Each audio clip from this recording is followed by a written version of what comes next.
नमस्ते। आज हम एक बहुत ही रोशन, बहुत ही उल्लास भरे विषय पर बात करने वाले हैं, दिवाली। हमारे पास एक काफ़ी दिलचस्प स्रोत है, the festival of lights, Diwali explained. तो आज कोशिश यही रहेगी कि इसके ज़रिए हम दिवाली के त्योहार की गहराई तक पहुँचे। मतलब सिर्फ ये नहीं कि कब कैसे मनाते हैं, बल्कि वो कहानियाँ, वो मान्यताएं और वो गहरा अर्थ क्या है जो इसे इतना ख़ास बनाता है। तो चलिए शुरू करते हैं। सबसे पहले तो यही नाम दिवाली स्रोत याद दिलाता है कि ये संस्कृत के दीपावली से आया है, यानी दीपों की पंक्ति। कितना सुंदर नाम है। ये पंक्तियां सिर्फ रोशनी नहीं है, ये एक कहानी कहती हैं। बिल्कुल। और ये कहानी हर साल मतलब हिंदू पंचांग के हिसाब से कार्तिक महीने की अमावस्या को जैसे जीवंत होती है, यानी घनी अंधेरी रात जिसे हम दियों की रोशनी से भर देते हैं। अगर हम ग्रेगोरियन कैलेंडर देखें तो ये अक्टूबर या नवंबर में आता है। जैसे स्रोत में जिक्र है कि 2025 में दिवाली 20 अक्टूबर सोमवार को पड़ रही है। अच्छा, तो ये अंधेरी रात में रोशनी फैलाने का पर्व है। पर क्यों? मतलब इस किताब में जो है उससे लगता है भारत के अलग अलग हिस्सों में इसकी अलग अलग वजह हैं। सबसे आम कहानी तो शायद हम सबने सुनी है, उत्तर भारत वाली भगवान राम की अयोध्या वापसी की।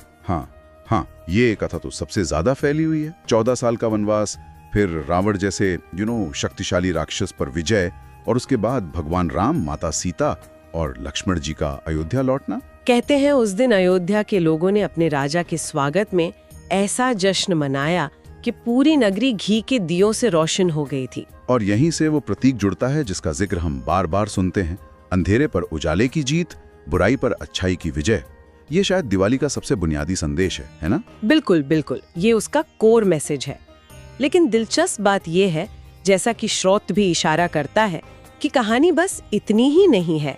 अगर हम थोड़ा दक्षिण भारत की तरफ देखें तो वहाँ इसी त्योहार को एक दूसरी बड़ी जीत से जोड़ा जाता है। अच्छा, वहाँ क्या अलग है? वहाँ मान्यता है कि भगवान कृष्ण ने इसी दिन नरकासुर नाम के एक बहुत अत्याचारी राक्षस का वध किया था और उसकी कैद से 16,000 कन्याओं को छुड़ाया था। तो इसे वहां नरक चतुर्दशी या दीपावली के रूप में मनाते हैं। ये भी सत्य की विजय का प्रतीक है। अच्छा, यानी वहां भी विजय का ही उत्सव है, बुराई का नाश, पर नायक बदल गए, राम की जगह कृष्ण। ये तो दिखाता है कि कैसे एक ही त्योहार अलग अलग जगहों पर स्थानीय नायकों और कथाओं से जुड़कर और ज्यादा रिच हो जाता है। बिल्कुल सही कहा आपने। और ये विविधता और भी है। पश्चिम भारत में जाएं तो कहानी एक और मोड़ लेती है। वहां मान्यता है कि दिवाली का संबंध है समुद्र मंथन की पौराणिक घटना से।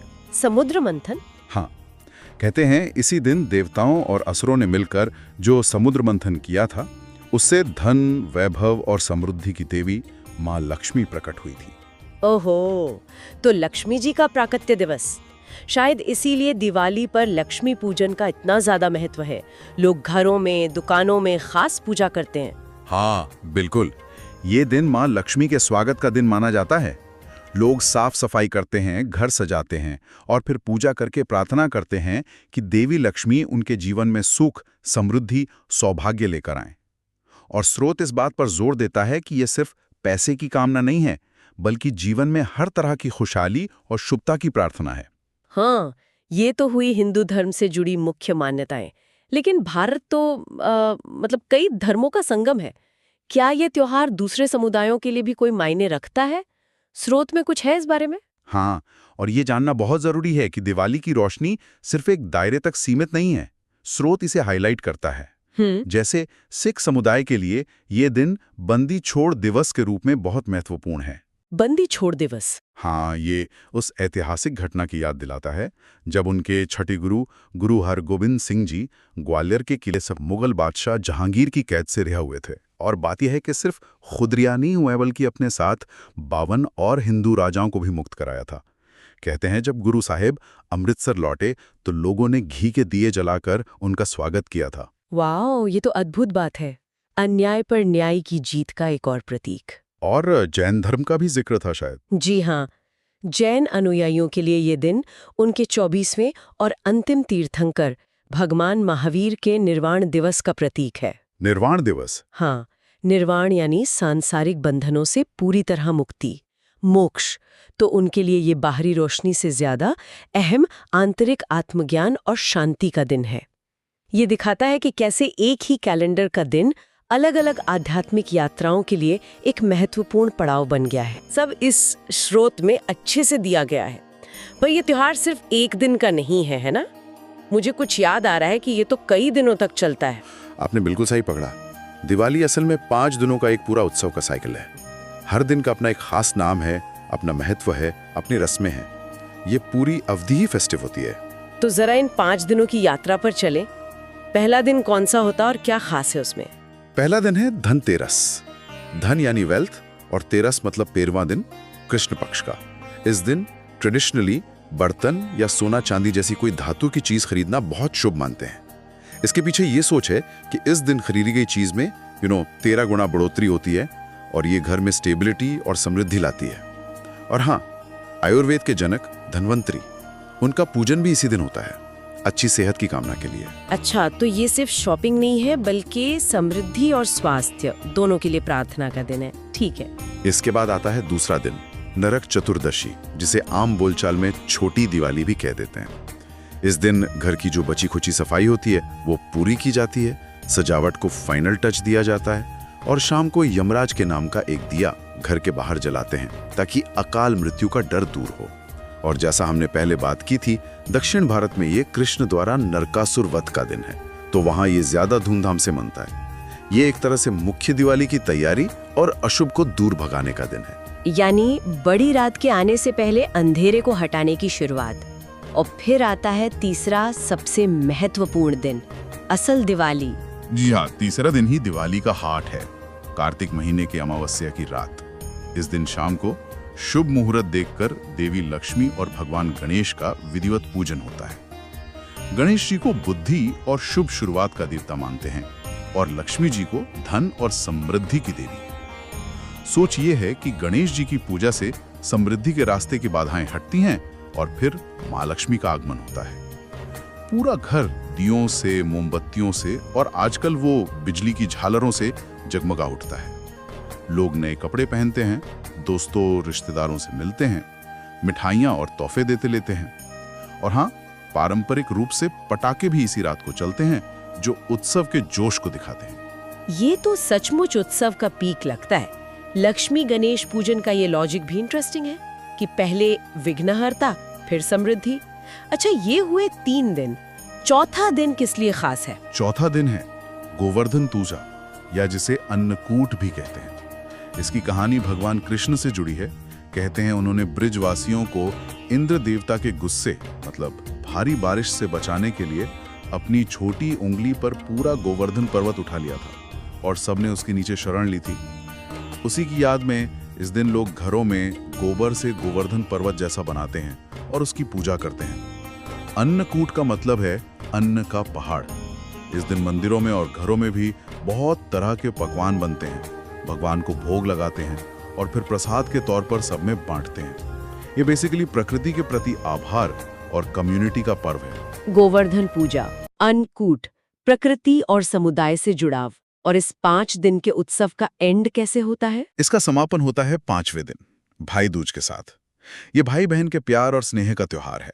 इस दिन बहनें अपने भाइयों के माथे पर तिलक लगाती हैं, उनकी आरती करती हैं और उनकी लंबी उम्र, अच्छी सेहत और सक्सेस के लिए प्रार्थना करती हैं। भाई भी अपनी बहनों को प्यार से गिफ्ट देते हैं। ये रिश्ता निभाने और उसे मजबूत करने का दिन है। और इस तरह ये 5 दिनों का दीपोत्सव पूरा होता है। क्या बात है! धनतेरस से लेकर भाई दूज तक हर दिन का अपना एक अलग रंग, अलग कहानी, अलग संदेश। ये सिर्फ एक छुट्टी नहीं, ये तो रिश्तों, मान्यताओं, उत्सवों का एक पूरा ताना बाना है। अब जरा इस पर आते हैं कि मनाया कैसे जाता है।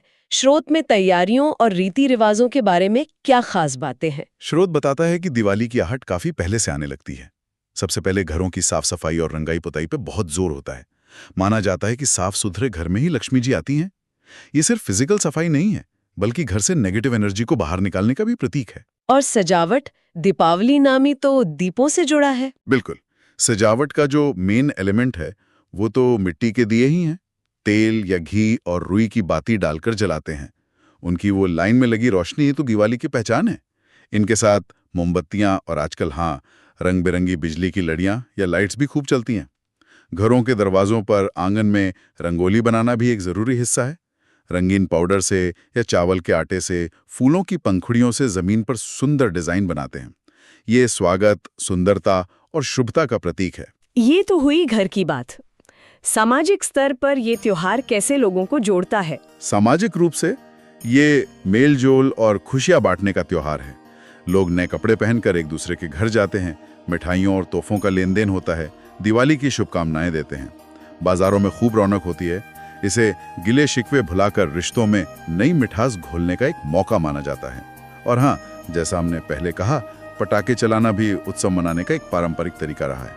खासकर बच्चों और युवाओं में इसका बहुत क्रेज देखा जाता था। इस पर कुछ कहता है? हाँ, और ये एक बहुत ही रिलेवेंट मुद्दा है जिसे स्रोत इग्नोर नहीं करता। पिछले कुछ सालों में पटाखों से जो एयर और नॉइस पोल्यूशन होता है, उसको लेकर चिंताएं बहुत बड़ी हैं।